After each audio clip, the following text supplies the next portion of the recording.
님의 말씀은 시편 105편 39절에서 42절까지의 말씀입니다.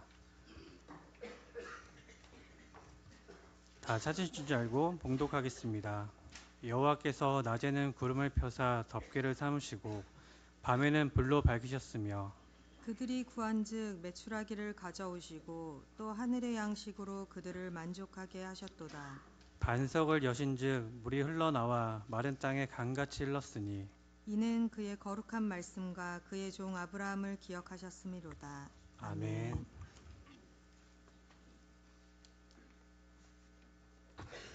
새해가 밝았습니다. 우리 옆 사람에게 새해는 복의 근원이 되십시오. 이렇게 인사 한번 하겠습니다.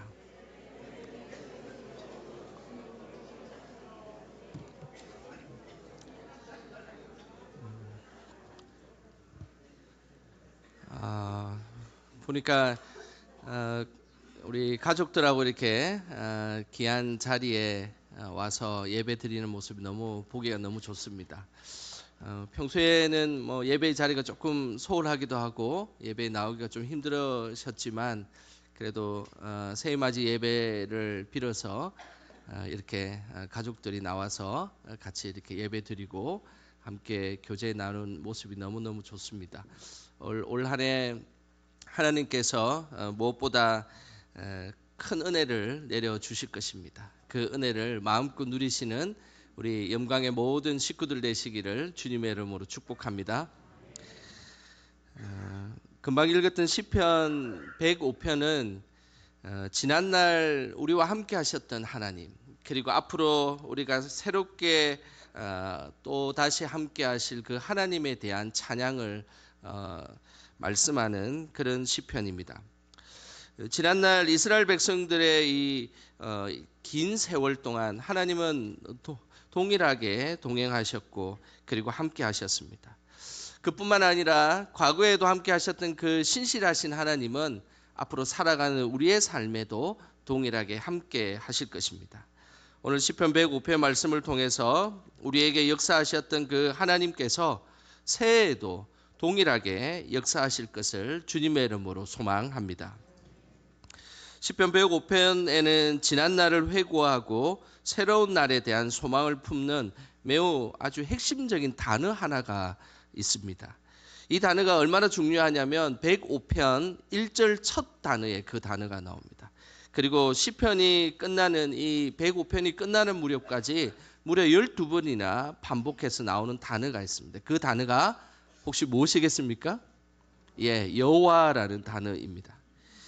여호와라는 뜻은 히브리어로 하야라는 뜻에서 하야라는 단어에서 이 여호와라는 것이 나왔는데 이것은 존재하다 그런 뜻입니다.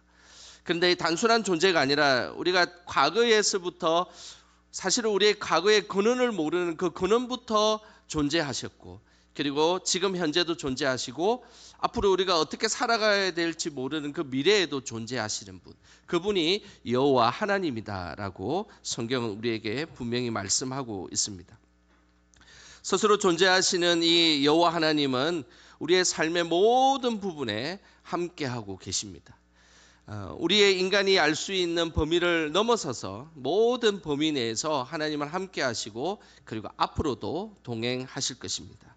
모든 시간 속에 존재하시는 하나님만을 올 한 해는 더 많이 의지하시기를 주님의 이름으로 축복합니다. 오늘 이 시편 105편과 잘 어울리는 시가 하나 있어서 제가 소개를 하려고 합니다. 이 시는 이전에 사역했던 안산제일교회 원로 목사님이셨던 고은 목사님께서 쓰신 시입니다. 근데 좀 안타깝게도 이 고은 목사님께서 지난 토요일에 소천을 하셨습니다. 그래서 이번 주 월요일에 제가 안산제일교회 조문을 하고 왔습니다. 조문을 하고 나오는데 유가족분 중에 한 분이 저에게 급하게 책을 한 권을 주셨습니다. 그러면서 고은 목사님이 마지막 이제 시를 적은 것을 정리를 한 시집을 저에게 이렇게 잠시 건네해 주셔서 그 시를 제가 한동안 이렇게 보면서 한 사람의 목회자가 평생 살아가면서 정말로 하나님을 이렇게 사랑할 수 있을까라는 큰 도전과 기도의 마음이 들었던 그런 시집입니다. 오늘 새해에 함께 나누면 좋을 것 같은 그런 시가 하나 있어서 제가 시 한 편을 소개하도록 하겠습니다. 제목은 새해 기도입니다. 비록 어제보다 더 힘든 날이 올지라도 오늘은 주님이 함께 계시기에 두려움 없이 일어서겠습니다. 간혹 오늘보다 더 궁핍한 날이 올지라도 내일은 여호와 이레의 주님이 계시기에 걱정 없이 살아가겠습니다. 더러 내일보다 기대 못한 날이 올지라도 어제는 주님이 에벤에셀이시기에 담대하게 나아가겠습니다. 그리고 주님을 따르겠습니다. 오직 주님만이 우리의 전부이기 때문입니다. 올 한 해 모든 시간 속에 우리가 고백되어질 것은 그 시간마다 주님이 우리의 전부였다라는 그 고백들이 이 시인의 고백뿐만 아니라 우리의 모두의 고백이 되시기를 주님의 이름으로 소망합니다. 오늘 본문 이 시작도 여호와께서라는 단어로 시작합니다. 시편 105편의 저자인 저자가 구체적으로 누가 이 시편을 썼는지는 성경에 나와 있지는 않지만 그러나 이 시편 105편을 썼던 저자는 분명 믿음의 기초가 하나님이다라는 것을 분명하게 밝히고 있습니다. 그래서 오늘 본문도 여호와께서라는 이 단어로 오늘 본문이 시작이 됩니다. 오늘 본문 말씀을 보면 올 한 해 하나님께서 우리에게 어떻게 인도하실지를 세 가지를 말씀하고 있습니다. 먼저 39절 말씀 우리 다 같이 함께 읽어보겠습니다. 여호와께서 낮에는 구름을 펴사 덮개를 삼으시고 밤에는 불로 밝히셨으며 화면을 보시면서 우리 첫 문장을 같이 한번 읽어보겠습니다. 하나님께서 우리의 삶을 보호해 주실 것입니다. 이것을 믿으십니까? 인생을 살아간다는 것은 광야의 길을 살아가는 것과 비슷합니다. 살아가다 보면 더운 일도 있고 추운 일도 있고 그래서 어떨 때는 너무 더워서 옷을 벗고 싶을 때도 있고 또 너무 추워서 옷을 껴 입을 때도 있습니다. 특별히 오늘 시편 105편의 배경은 이집트 주변에 이 시나이 반도에 있는 사막을 배경으로 하고 있습니다. 이 시나이 반도의 이 사막은 우리가 상상을 초월할 정도의 기온을 가지고 있는 곳입니다. 어떨 때는 낮에 무려 50도까지 올라가는 온도입니다. 사실은 우리 대한민국에서 살면 이 50도라는 것을 경험할 수 없는 그런 온도죠. 그런데 이 곳은 50도의 온도가 올라가는 곳이고 이 사막에는 나무도 한 그루 없이 그렇게 많은 햇빛과 그리고 땅 속에서 올라오는 지열만 있는 그런 곳이 바로 오늘 본문의 배경이 시나이 반도의 사막입니다. 그런데 이스라엘 백성들이 40년의 광야 생활 속에서 이 시나이 반도에 있는 사막을 수년 동안 그 사막을 이렇게 하나님께서 걸어가게 하셨습니다. 어떻게 그 사막을 걸어갈 수 있었을까요? 어마어마한 지열이 올라오고 위에서는 50도가 넘는 그런 따가운 햇볕이 내리쬐는 그곳에 나무 하나 없는 그곳에 어떻게 그들은 광야의 길을 걸어갈 수 있었을까요? 그 이유는 하나님이 구름 기둥이 되어 주셨기 때문입니다. 오늘 본문의 말씀에 보면 오늘 하나님께서 낮에는 구름을 펴사 덮개를 삼으시고 라는 말씀이 있습니다. 여기서 구름을 편다라는 이 표현은 마치 비가 올 때 우산을 펼치는 것과 같은 것입니다. 하나님께서 따가운 햇볕이 쏟아지는 비처럼 쏟아질 때 이렇게 우산을 착 펴가지고 비를 막아주듯이 하나님은 구름으로 이스라엘 백성들의 그 광야의 삶을 막아주셨다라고 말씀하고 있는 것입니다. 인생을 살아가다 보면 강렬한 햇빛과 같은 어려움이 우리에게 찾아올 때가 있습니다. 어떨 때는 피할 길이 없고 또 어떨 때는 이 햇볕으로 끊임없이 땀을 흘려야 하는 그런 일들이 있습니다. 그때 시원한 구름이 우리에게 그늘이 되어 준다면 그처럼 우리에게 기쁨을 주는 것은 없을 것입니다. 올 한 해 분명한 것은 우리가 살아가다 보면 많은 힘든 일들이 찾아올 때 기억하시길 바랍니다. 하나님께서 우리의 구름 기둥이 되어 주셔서 우리의 모든 것을 보호해 주실 것이다 라는 것을 믿음으로 고백하시기를 소망합니다. 사막의 길은 이런 더위와의 싸움뿐만 아니라 밤에는 추위와도 싸워야 합니다. 일교차가 심할 때는 이 50도까지 올라갔다가 갑자기 한 40도 밑에까지 떨어지는 일들이 있습니다. 그 일교차가 한 40도 정도 떨어지니까 갑자기 밤에는 한 10도 정도까지 떨어지는 거예요.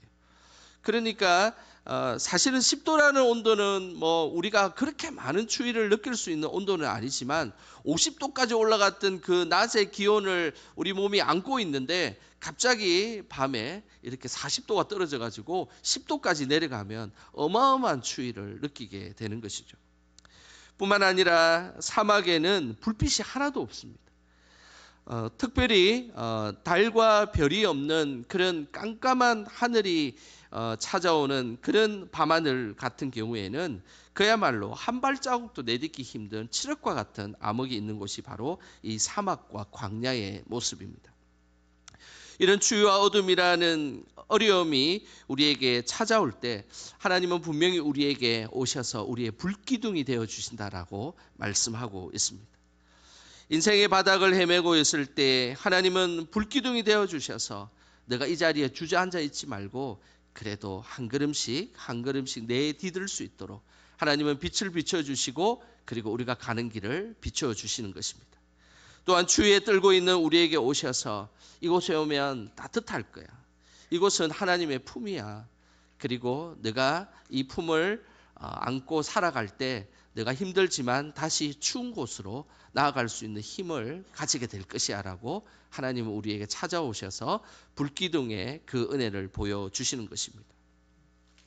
올 한 해 우리가 무슨 일을 하고 그리고 어떤 사람을 만날지라도 그리고 인생의 바닥을 걸어가는 듯한 그런 극한의 어려움이 있을지라도 하나님은 우리의 불기둥이 되어 주셔서 우리를 인도하심을 믿고 나아가시기를 주님의 이름으로 소망합니다. 올 한 해 두 번째로 인도하실 하나님의 손길은 40절에 그 내용이 나옵니다. 우리 40절 같이 함께 읽어보겠습니다. 그들이 구한 적 메추라기를 가져오시고 또 하늘의 양식으로 그들을 만족하게 하셨도다. 두 번째 하나님께서 올 한 해 주실 은혜를 이렇게 문장으로 우리 같이 한번 읽어보겠습니다.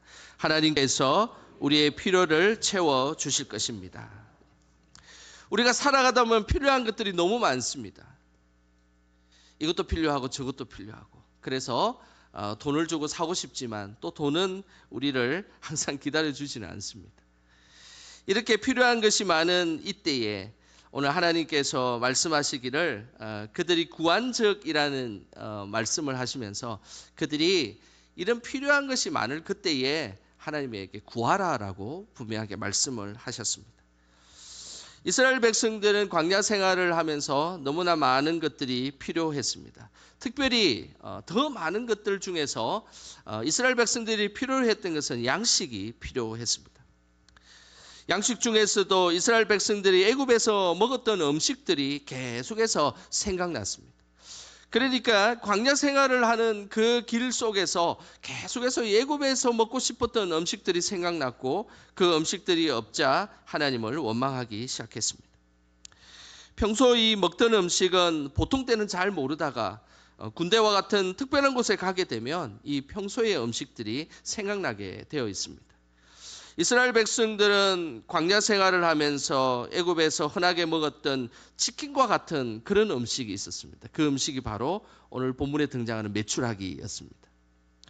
그래서 하나님께서는 이스라엘 백성들이 이 애굽에서 흔하게 먹었던 그 음식 중에서 메추라기를 보내주셔서 그 음식을 먹도록 그렇게 하나님은 광야에서 인도하셨습니다. 우리에게 필요가 너무나 많은 것들이 채워져야 하고 그리고 그 채워지지 않을 때는 우리는 끊임없이 허기를 달래며 살아가는 우리의 인생입니다. 채워도 채워지지 않는 것들. 그러나 하나님께서 그것을 채워주시면 그곳에 만족함이 있게 되는 것입니다. 우리의 필요를 채워주시는 하나님께서 광야 생활에 지친 이스라엘 백성들에게 메추라기로 우리를 먹여주셨던 것처럼 올 한 해도 하나님께서 우리 성도님들의 삶에 필요한 것들을 꼭 채워주실 것입니다. 그런 믿음으로 허기진 인생을 살지 마시고 만족함의 인생으로 살아가시기를 주님의 이름으로 소망합니다. 우리의 필요한 것들을 채워주신 하나님, 그 하나님은 메추라기와 같은 특식과 같은 것을 채워주셨을 뿐만 아니라 계속해서 먹어야 하는 주식과 같은 만나도 우리에게 내려주셨습니다. 하나님은 정말로 40년이라는 긴 세월 동안 하루도 빠지지 않고 아침에 만나를 내려주셨습니다. 만나는 민수기 11장 7절과 8절에 보면 그 만나의 모양과 쓰임새를 소개하고 있는데요. 그 말씀을 우리 같이 함께 읽어보겠습니다. 만나는 가시와 같고 모양은 진주와 같은 것이라. 백성이 두루 다니며 그것을 거두어 맷돌에 갈기도 하며 절구에 짓기도 하고 가마에 삶기도 하여 과자를 만들었으니 그 맛이 기름 섞은 과자 맛 같았더라. 이스라엘 백성들이 40년 동안 아침에 일어나면 이렇게 그 진주 모양과 같은 하얀 그 만나가 그 광야에 싹 이렇게 떨어져 있었습니다. 그래서 그것을 모아가지고 삶아서 먹기도 하고 튀겨서 먹기도 하고 그리고 절구에 이렇게 절구짓을 해서 그것을 어겨 가지고 그렇게 먹었던 음식이었습니다. 그런데 오늘 이 시편 105편 40절에 보면 아주 독특한 표현이 있습니다. 만나라고 직접적으로 이야기하지 않고 무엇이라고 기록되어 있습니까? 예, 하늘 양식이라고 기록되어 있습니다. 만나를 하늘 양식이라고 말씀하신 이유는 만나는 농사와 노력으로 얻을 수 있는 양식이 아니라 전적으로 하늘에서 내려오는 양식이기 때문입니다. 하나님은 우리의 필요를 채워줄 때 우리가 단지 노력하고 애쓴 것만 우리에게 주시고 노력하고 애쓴 열매만 주시는 것이 아니라 우리가 생각지도 못하는 은혜를 우리에게 주신다는 것입니다. 그것은 이 땅에서 만들어지는 것이 아니라 우리에게 하늘에서 떨어지는 하늘 양식과 같은 은혜를 우리에게 주신다는 것입니다. 필요를 채워주시는 하나님은 우리가 재정적으로 힘들고 때로는 사람이 필요할 때가 있고 어떨 때는 지혜가 필요할 때가 있습니다. 그때에 하나님은 생각지도 못한 도움의 손길을 통해서 만나와 같이 우리를 채워주신다는 것입니다.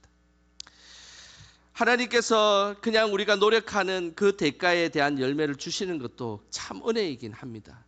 그렇지만 올 한 해 잘 기억하시길 바랍니다. 우리가 노력하지 않고 그리고 예상하지 않았던 생각지도 못했던 은혜들을 분명히 경험하게 될 것입니다. 그것은 하나님께서 우리에게 주시는 은혜이며 만나이라는 사실을 꼭 기억하시길 바랍니다. 그래서 올 한 해도 살아가면서 생각지도 못하는 그 도움을 받는 그런 축복들을 많이 누리시기를 주님의 이름으로 소망합니다. 마지막으로 올 한 해 동안 인도하실 하나님의 손길은 41절에 나옵니다. 우리 41절 같이 함께 읽어보겠습니다. 반석을 여신즉 물이 흘러나와 마른 땅에 강같이 흘렀으니. 우리 화면을 보시면서 우리 같이 한번 문장을 읽어보겠습니다. 하나님께서 우리의 갈급함을 해소해 주실 것입니다. 아멘. 하나님은 우리의 근원적인 갈급함을 해결해 주시는 분이십니다. 우리의 육체적인 갈급함도 해결해 주실 뿐만 아니라 영적인 갈급함도 우리에게 해결해 주십니다. 이스라엘 백성들은 먹을 양식뿐만 아니라 사막에서 항상 같은 여러 가지 많은 양식들이 있었지만 사실은 결정적으로 마실 물이 가장 필요했었습니다. 그래서 이스라엘 백성들은 40년 광야 생활 속에서 먹을 물을 요청하였습니다. 그런데 하나님께서 그때마다 필요에 따라 마실 물을 주셨습니다. 광야이지만 어떨 때는 바위를 치자 그곳에서 생수가 터져 나왔습니다. 그리고 어떨 때는 오아시스를 만나게 해주셔서 물을 주셨습니다. 하나님의 능력은 어떤 순간에도 우리에게 갈급함을 채워줄 수 있는 분, 그분이 우리의 하나님이십니다. 전 세계 가장 건조한 곳이 이 사하라 사막이라는 곳입니다. 이곳에 1년 동안 거의 비가 오지 않기 때문에 계속해서 사막이 점차 커지고, 사실은 이 사하라 사막은 너무 커서 자칫 그 사막 속에 들어가면 길을 잃어서 그곳에 생존하기도 힘든 그런 어마어마한 건조한 곳, 그것이 바로 사막의 중에서도 사하라 사막입니다. 그런데 최근 10월 달에 그곳에 50년 만에 비가 내렸습니다. 그러자 그 황폐했던 사하라 사막이 호수가 생기게 되었습니다. 사진을 한번 보겠습니다. 이게 우리가 책에서 보았던 사하라 사막인데, 그곳에 폭우가 내리자 그곳에서도 이렇게 호수가 생겼던 일이 최근에 있었습니다. 너무나 신기하지 않습니까? 그러나 우리 성경을 보면 그것은 하나도 신기한 일이 아닙니다. 왜냐하면 하나님은 광야에서도 길을 내시고, 그리고 사막에서도 강을 만드시는 분, 그분이 우리의 하나님이시기 때문입니다. 광야에서 길을 내시는 것은 그 하나님께서 우리가 살아가야 될 삶의 여정에 가야 될 길을 항상 우리에게 길로 안내해 주신다는 것입니다.